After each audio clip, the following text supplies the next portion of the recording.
Syro-Malabar priest barred from saying Mass or taking communion in public. International Catholic News Agency, Crux report. In yet another front in the long-running tensions within India's Syro-Malabar Catholic Church, a priest known as a reformer has been served with a decree by his bishop ordering him to move into a residence for clergy and prohibiting the exercise of all priestly ministries.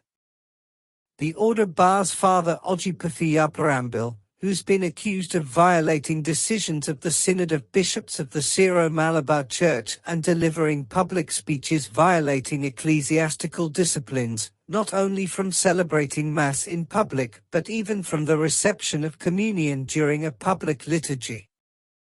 The November 10 decree was issued by Bishop Remigios Inkananial of the Diocese of Thamarassery in India's southern Kerala state. Centered in the southern Indian state of Kerala, the Syro-Malabar Church has more than 4 million followers worldwide, making it the second largest of the Eastern churches in communion with Rome after the Greek Catholic Church in Ukraine.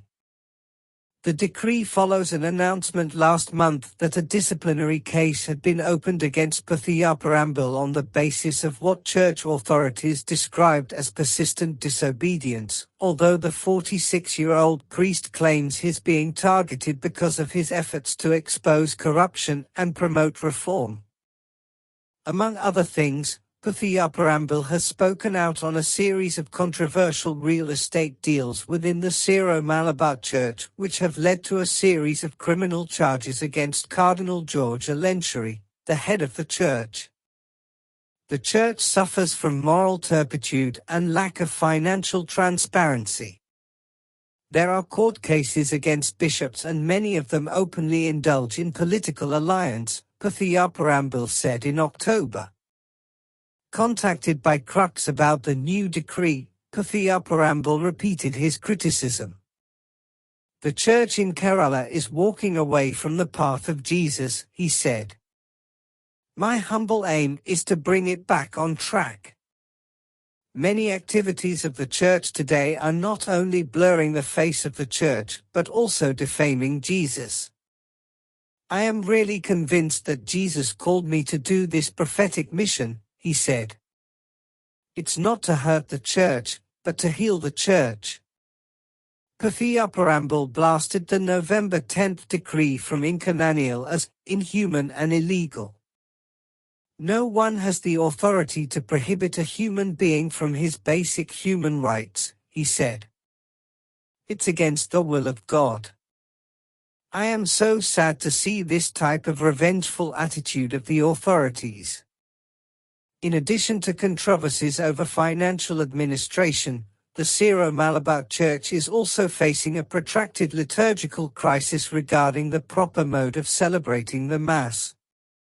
While the Church's Synod has decreed that priests should celebrate facing the congregation during the Liturgy of the Word and facing the altar during the Liturgy of the Eucharist, a substantial share of clergy and laity in the Archdiocese of Ernakulam-Angamali, the largest Syro-Malabar jurisdiction, insisting on facing the people throughout the Mass. In mid-November, a deal to end the dispute, which has seen a cathedral basilica and minor seminary forcibly closed and priestly ordinations delayed, seemed to fall apart after church authorities reportedly declined to implement it. For his part, Pathiyaparambil seemed to be unrepentant. I have taken this prophetic mission with solid conviction to clean up the church within my limitations, he said. I am not bothered about its success or failure, only concerned about being faithful to my mission. Report by Namolo Carvalho for Crux, an independent international Catholic news agency on November 27, 2023. See the description for the link to the Crux Now page.